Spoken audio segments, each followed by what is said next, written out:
tardes, queridos espectadores de Lágrimas en la Lluvia. Les recordamos que esta tarde estamos dedicando nuestro programa a la corrupción. Hemos visto la extraordinaria película de Francesco Rosi, Las manos sobre la ciudad, que nos ha dado verdaderamente mucha cuerda para poder, nos podría seguir dando cuerda para seguir hablando sobre ella y sobre los diversos aspectos que toca del problema, de la problemática que hoy nos ocupa. Vamos a cerrar este primer bloque con Arturo Beltrán, que quería comentar algo, supongo, respecto a lo que habían dicho José Luis o Miguel. Pues sí, muchas gracias. Bueno, en primer lugar, estoy un poco sorprendido con eso de que el franquismo era la democracia cristiana, porque la verdad es que es la primera vez que oigo yo esta idea. Y no sé si le hubiera gustado ni Bueno, es una idea que ha lanzado Antonio pues y a la que se han adherido Miguel. Con entusiasmo. Y que se podía demostrar Miguel, y en cierta medida José Luis González Quiros. No, sí creo que a lo mejor la base sociológica del franquismo hubiera podido votar a la democracia cristiana en un contexto y la distinto. forma mentis. Quiero decir que situando a la democracia cristiana aproximadamente a la derecha para entendernos, pues sí, probablemente la misma gente que estaba con Franco hubiera votado quizá a la democracia cristiana. Pero vamos, que el franquismo era la democracia cristiana me parece una afirmación sorprendente. Pero bueno, está bien. Lo cierto es que efectivamente, digamos, esa base sociológica del franquismo se quedó con un franquista que fue Adolfo Suárez. O sea, esto es así, eso es evidente, que fue ministro secretario general del movimiento. Bien, pero aparte de eso, que me ha sorprendido y quería decirlo, claro, aquí tenemos un problema y es que, voy a hablar un poquitín, muy por encima de la presunción de inocencia. En primer lugar, la corrupción es un fenómeno general, pero que cuando se concreta en delitos no se llama corrupción, se llama prevaricación, se llama tráfico de influencias, se llama cohecho. Tiene una serie de nombres más o menos técnicos y que vienen de la historia muchas veces. Claro, una cosa es la presunción de corruptibilidad que nos lleva a la prudencia, que sería la frase de Largo Caballero. Vamos a ser sensatos y a pensar que el ser humano es ambicioso, que el ser humano es egoísta, que el ser humano, cuando recibe tentaciones, frecuentemente cae en ellas. Y entonces, desde esa presunción vamos a institucionalizar las cautelas y los controles. Y a partir de la base de que el ser humano puede hacer daño, puede hacer el mal. No de que es bueno o arcangélico por naturaleza. Eso me parece muy razonable. Pero cuando ya estamos en el campo del derecho penal, entonces es que no hay más remedio que partir de la presunción de inocencia. Es decir, mire usted, aquí usted llega a juicio sin ser condenado. En juicio tienen que practicarse una serie de pruebas suficientes de cargo para demostrar su culpabilidad. Me parece que esa es una ganancia fundamental en el campo de los derechos humanos. Pero bueno, irrenunciable. Estamos de acuerdo. Irrenunciable. No, pero es que quiero decir que, claro, pues a ver, presunción de inocencia. Es que la presunción de inocencia no se puede confundir la presunción de inocencia como derecho fundamental de toda persona a la que se le imputa un delito con la presunción de corruptibilidad del ser humano que nos debe llevar a tomar las mayores cautelas, sobre todo cuanto más sea su poder. Dos cosas distintas. Cuanto mayor sea su poder. Entonces, yo quería eso. Y en ese sentido sí hay una cosa que me preocupa mucho. Y es que podamos llegar a la corrupción de segundo orden, y llamo corrupción de segundo orden a que a mí que se corrompa un partido político, que se corrompa un gobierno o un ministro o un concejal, o tal, me preocupa, pero relativamente, en tanto en cuanto haya alguien que ponga en marcha un mecanismo de represión y de sanción de esa corrupción.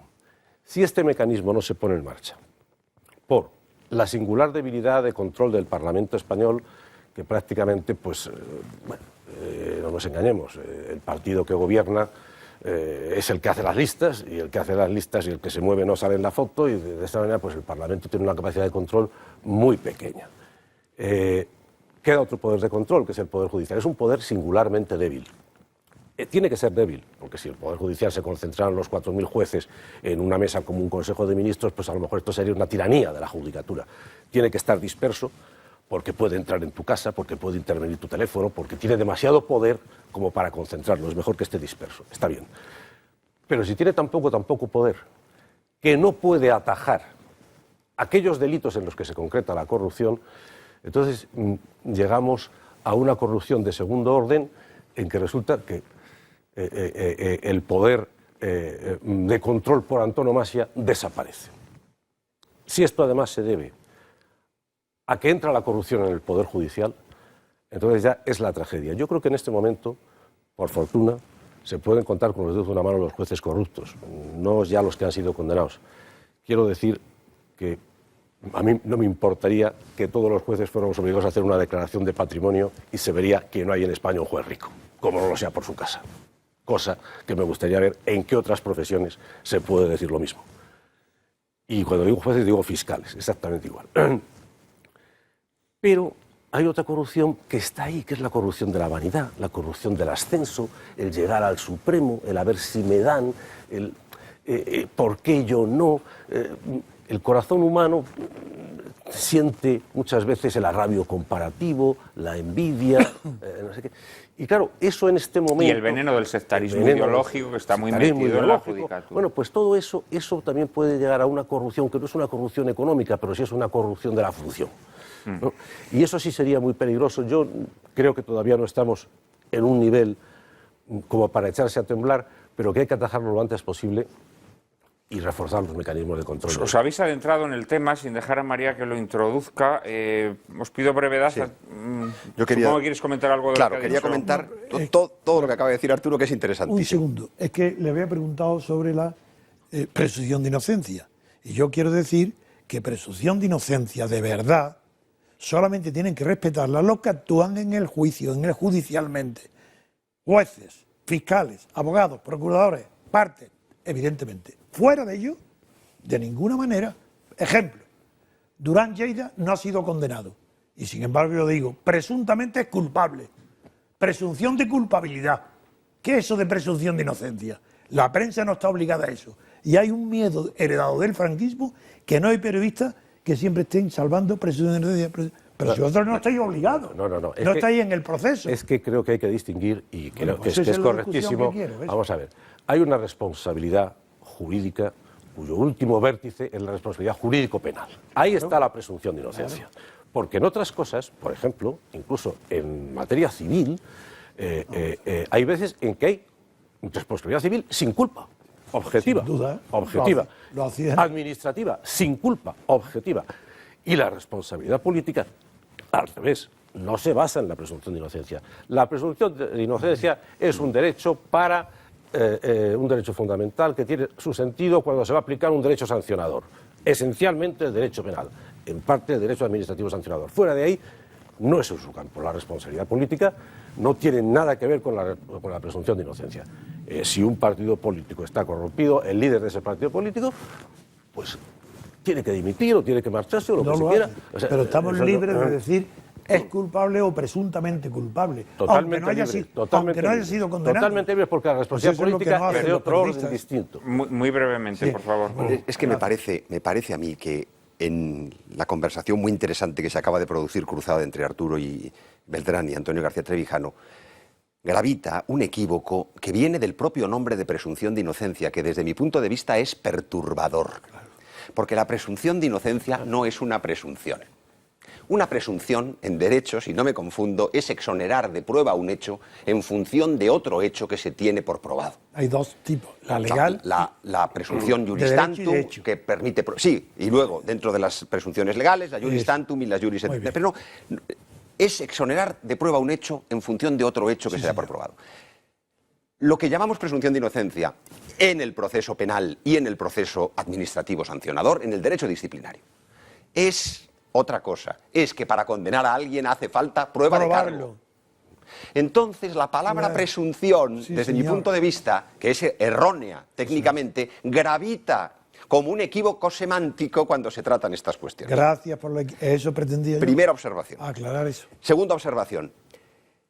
Es que el derecho penal no es el instrumento adecuado, aquí me arriesgo ya, a ver. No es el instrumento adecuado para sancionar la corrupción política. Yo no digo que no deba ser sancionada penalmente, pero el derecho penal, por muchas razones, es un instrumento insuficiente, modestísimo y, por tanto, insatisfactorio. Los mecanismos son otros y esto nos adentra en lo que nos contará María, imagino, y en lo que luego hablaremos. Será luego, porque ¿no? el problema los problemas son fundamentalmente, y a mí es lo que me preocupa y de lo que me gustaría hablar, y estoy convencido que algunos otros de los colegas también, son los problemas institucionales y morales, es que has tocado el intelectuales. Tema. Ese es el tema de la corrupción, ese. Totalmente de acuerdo.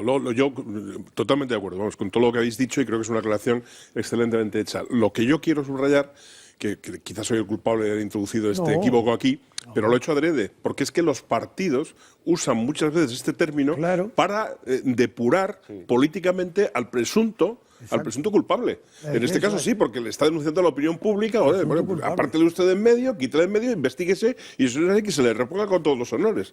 Pero no, se sigue teniendo de alcalde a un señor que tiene... En fin, y esto es lo que realmente yo quería decir, ¿no? Que la presunción de inocencia convertida en una disculpa del político para evitar que se investigue la conducta de una persona que tiene un poder, ¿no?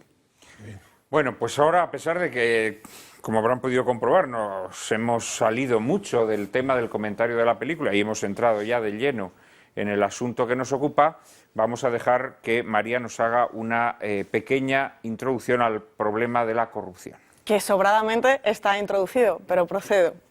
En el pensamiento aristotélico, la corrupción era lo opuesto a la virtud, es decir, la desvirtuación del bien mayor, de la vida pública.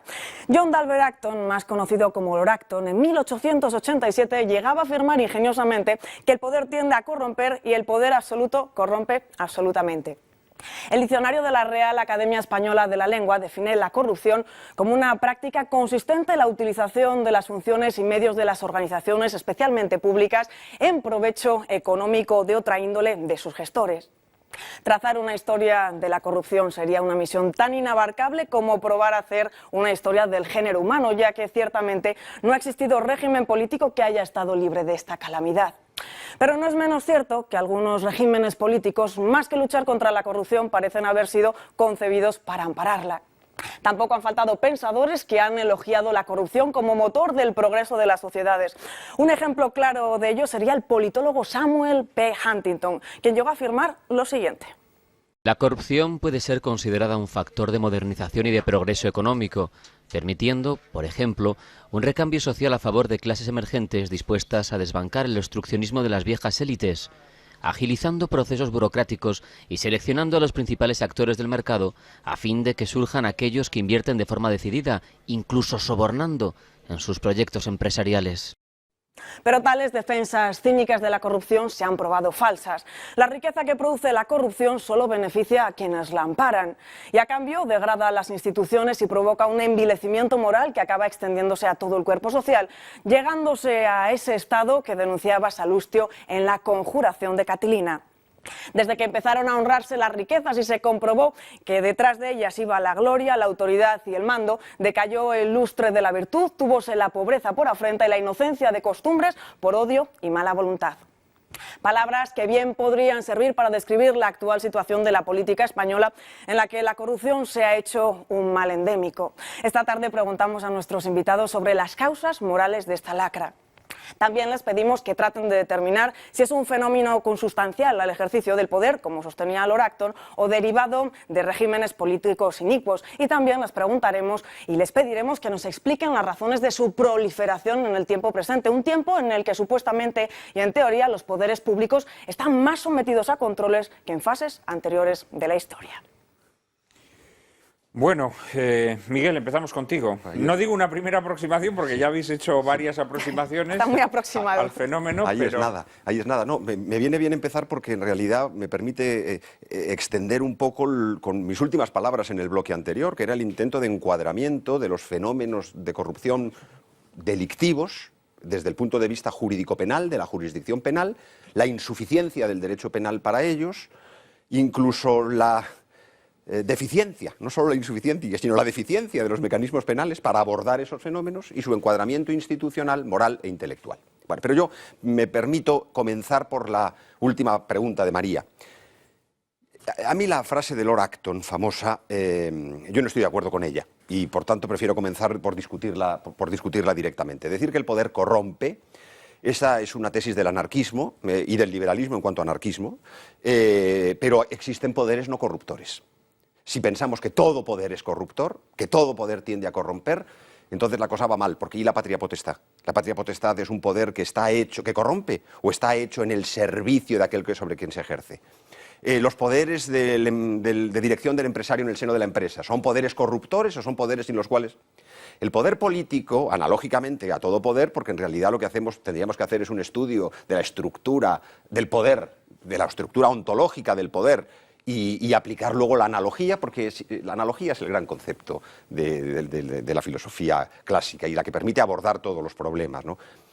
Bueno, es verdad que si abordamos el asunto del poder político podemos llegar a la conclusión que desde un punto de vista empírico o que desde un punto de vista fenomenológico, en muchas ocasiones el poder ha sido corruptor y que el ejercicio absoluto del poder tiende a corromper mucho más. Es decir, que yo, estando en desacuerdo inicial con la frase de Lord Acton planteada radicalmente como está, tendría que reconocer que es bueno, lo decía antes José Luis González Quirós, pensar en la estructura que debe anudarse en torno al poder para limitarlo al ejercicio de su finalidad. Lo que el poder corrompe cuando sale de su finalidad y se dedica a otras finalidades que no son la suya. Entonces es cuando el poder se convierte en corruptor. Este es un problema que habría que ilustrar históricamente y sociológicamente y que es complejo. Pero lo dejo aparte. Simplemente, como se ha hecho una mención expresa a la frase de Lord Acton y se nos ha pedido un juicio concreto, yo me he aventurado a hacerlo. Yo también lo hago. Pues si quieres entramos al juicio y luego vamos a lo demás. Bueno, sigue. Y luego yo, muy sintéticamente, porque se trata en realidad de decir, los fenómenos de corrupción son un epifenómeno, no se producen... lo importante no es que no son simples excrecencias, sino que hay que ligarlos a las causas. Bien. Entonces, aunque la corrupción sea un fenómeno universal, porque la naturaleza humana, el pecado original es un dogma de fe católico, pero de evidencia empírica, al margen de la fe católica. Entonces, que el pecado original existe, lo evocaba muy bien José Luis González Quirós, luego, por tanto, que corrupción va a haber siempre en todos los órdenes. Pero a mí no me interesa esto, me interesa hasta qué punto la corrupción depende de un encuadramiento institucional. Cuando hay sistemas, regímenes y encuadramientos sociales e institucionales corruptores. Porque entonces la corrupción se potencia y se hace, como dicen ahora los cursis, sistémica. Bueno, y este es el gran problema. Entonces las causas que se entrelazan ahí, desde mi punto de vista, son las siguientes. En primer lugar, institucionales. Y en este sentido tendríamos que examinar lo que es el sistema de partidos, el estado de partidos, pero ni siquiera. Yo creo que es que el estado de partidos, ni siquiera allí donde no hay un estado de partidos en sentido riguroso, existe posibilidad en las democracias contemporáneas de corrupción sistemática. Es verdad que en el estado de partidos viene reforzado por la financiación de los partidos políticos, que es una de las grandes claves. Sin la clave de bóveda de la financiación de los partidos políticos, porque son facciones, banderías que necesitan inmensas sumas de dinero para continuar su función central y monopolística en el seno del Estado contemporáneo, no se puede comprender. Eso está claro. Pero no solamente tenemos esta primera causa, sino que hay una segunda causa que es universal en las democracias contemporáneas reforzadas en el Estado de partidos. Aquí sí que la primera es mucho más intensa. Fuera del estado de partidos no se puede vivenciar con tanta nitidez ese factor de corrupción.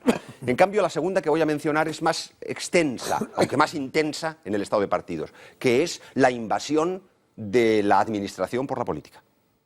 Por la política no, por los partidos. Entonces, eso nos llevaría a la destrucción de las instituciones administrativas que evocó magistralmente en sendos libros, el segundo transformado del primero, Alejandro Nieto, la organización del desgobierno y la nueva organización del desgobierno. Y que en sentido positivo ha explicado otro maestro de la administración pública contemporánea, desde mi punto de vista el que tiene una sensibilidad histórica e institucional superior, y me encanta hacerlo, que es Ramón Parada Vázquez. Bueno, entonces, ahí está el gran tema. Yo sobre esto me reservo un turno posterior. Es evidente que el factor institucional reprime en buena medida las tendencias de corrupción que son connaturales a la debilidad de la naturaleza humana. Pero ahí es donde inciden otros factores que son de tipo cultural y que son factores que hemos denominado morales e incluso religiosos. Pero quedémonos en la moral natural. Factores morales, donde no existen la contención moral, pues la corrupción se expande. Y aquí la imitación de los poderosos sobre la debilidad de la naturaleza humana ha operado de modo devastador en las últimas décadas. Pedro Mártir de Anglería, el famoso cronista de tiempos de Isabel la Católica, decía: juega el rey, todos son tahúres; estudia la reina, todos estudiantes. Es decir, la imitación de las élites. Cuando las élites son élites que tienen un comportamiento vergonzoso, arrastran hacia abajo el comportamiento vergonzoso que se va expandiendo. No, y además allá donde el corrupto se pavonea, la gente considera que para no verse como irrelevante o como puro lumpen tiene también que ser corrupta. O sea, genera efectivamente ese y una línea espíritu más. Emulador. Finalmente hay un aspecto en el que yo creo ya que alcanzaré menos acuerdo con mis doctos amigos y colegas, que son factores ya, yo diría que intelectuales. Leplé decía: el error más que el vicio es que pierde a las naciones. Esto Vegas Latapie era su leitmotiv en Acción Española y lo fue toda su vida. El error más que el vicio es quien pierde a las naciones. Yo creo que aquí hay grandes errores esparcidos secularmente y reforzados decenalmente que respecto del origen del poder, respecto de muchas cuestiones centrales que hacen reforzar notablemente la corrupción en nuestros días. José Luis.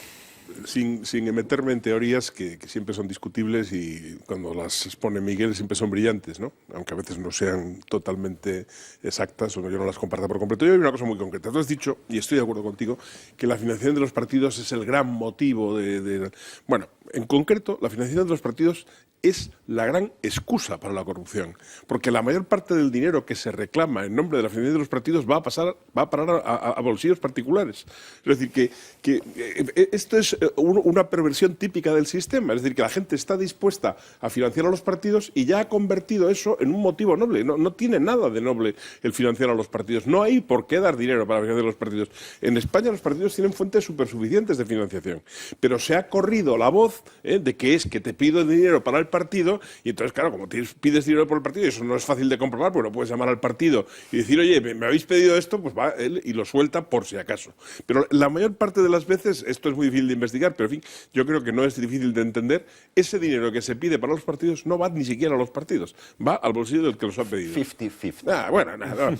Yo creo que ahí, vamos, lo que alguno de estos renombrados políticos catalanes ha trincado en nombre de la nación catalana está en un porcentaje enormemente alto en su bolsillo y en el de sus hijos, y no en los partidos. O sea, que eso se ha convertido en una gran excusa, ¿no?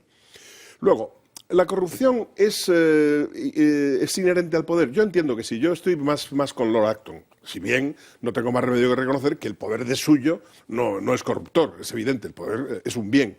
Todo poder tiene algo de bueno. Pero lo que pasa es que no se puede considerar simplemente el poder en abstracto. El poder es algo que alguien tiene. Y el que es de suyo capaz de hacer el mal, somos cada uno de nosotros. Y por tanto, si se tiene un poder incontrolado, que es lo que realmente dice Lord Acton, ese poder va a ser siempre corrupto. De manera que, desde el punto de vista institucional, no hay otra solución que el control universal, la poliarquía, unos vigilándose a otros. Esto es poco elegante decirlo, pero es así. Es decir, si usted en una comunidad de vecinos, por ejemplo, no se dan las facturas a los vecinos de los gastos, pues el administrador de la comunidad se estará llevando el dinero. Y lo que hay que hacer es una ley que diga que las facturas, que por cierto no se hace, las facturas que se pagan en nombre de la comunidad la puedan comprobar los vecinos. Si en un ayuntamiento se dice que, en fin, yo he estado viendo por curiosidad, porque hay un periodista que habla de ello, las finanzas de los partidos políticos españoles hoy. Entonces, es un periodista que no voy a mencionar para no hacer propaganda de ningún medio en concreto, que hoy, a la vista de lo que está pasando, ha decidido llamar a todos los partidos y preguntar por sus finanzas y por sus cuentas. Y hay dos que dan las cuentas de los partidos, que son Ciudadanos y el Partido Socialista Obrero Español. Los dos remiten a una página web. La de Ciudadanos está razonablemente bien. Primero, es una cifra muy pequeña y está todo bien explicado. Pero ya la propia del Partido Socialista es una broma eso. Pero los demás es que ni siquiera dan cuenta de eso. Porque no hay ninguna transparencia, por tanto no hay ninguna forma de control.